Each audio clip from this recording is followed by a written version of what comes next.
Hi, welcome to Get Strong with Kaizzad.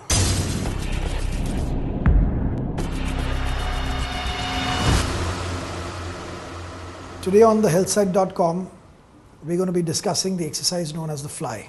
Whenever you're moving at more than one joint, it's called as a compound movement. So watch, in a press, whether it's a barbell or a dumbbell, I'm moving not only at my shoulder joint but also at my elbow joint. Okay? In a fly, I move only at the shoulder joint.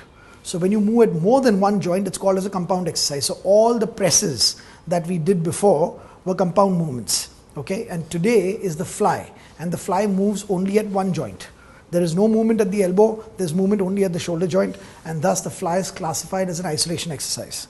We're going to be doing the fly with dumbbells on a bench, something that you all have seen, and we're also going to be doing an exercise called as the cable crossover. Though it's called differently, a cable crossover is basically a pectoral fly done with cables instead of dumbbells. Watch and observe that the way to lie down on a bench or to use a bench is basically the same.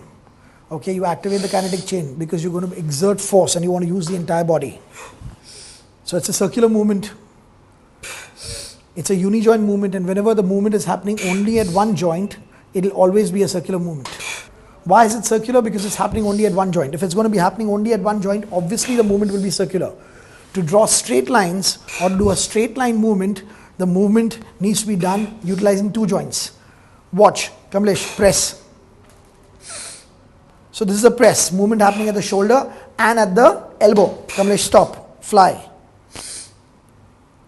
Again happening only at the shoulder, the elbow is frozen. And that's a fly.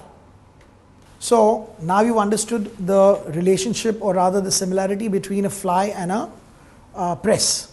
The fly and the press both give you hypertrophy, that is growth of muscle, if adequate rest and adequate protein are given.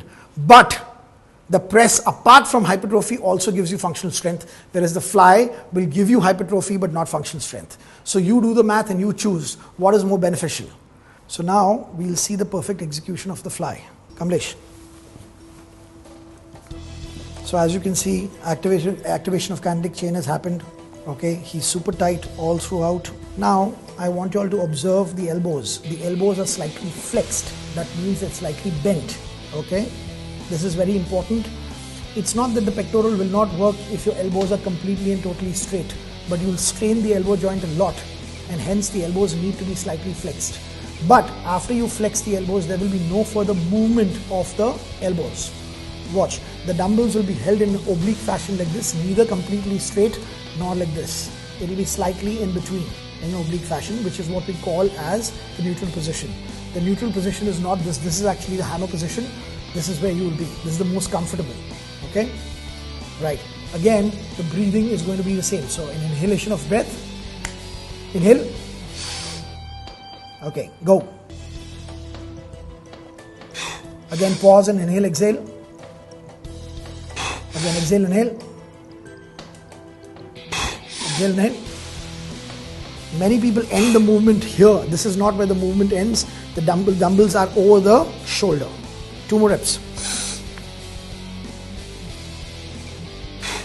Again, one more pitfall.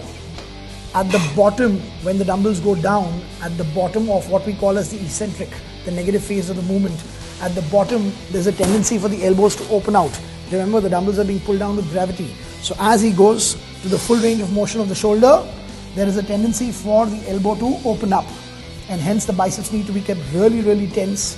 This joint is frozen, remember that. So come up again, and one more last one.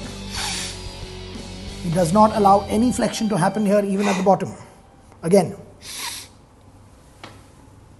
And that's it. As you can see, there is complete activation of the kinetic chain. Again, feet, scapulae, 2 points of contact. Same for all movements of the chest that I've taught you till now. Now this is a fly. Now a press. Do a press. Watch only this much from the shoulder to the elbow. And you'll notice that in both the movements, the upper arm bone, the humerus, basically goes through the same movement. The pectoral lengthens for abduction and the pectoral shortens to bring the arms back to the center line. If you've liked the knowledge that I've dispensed in these videos, then definitely do subscribe to TheHealthSite.com.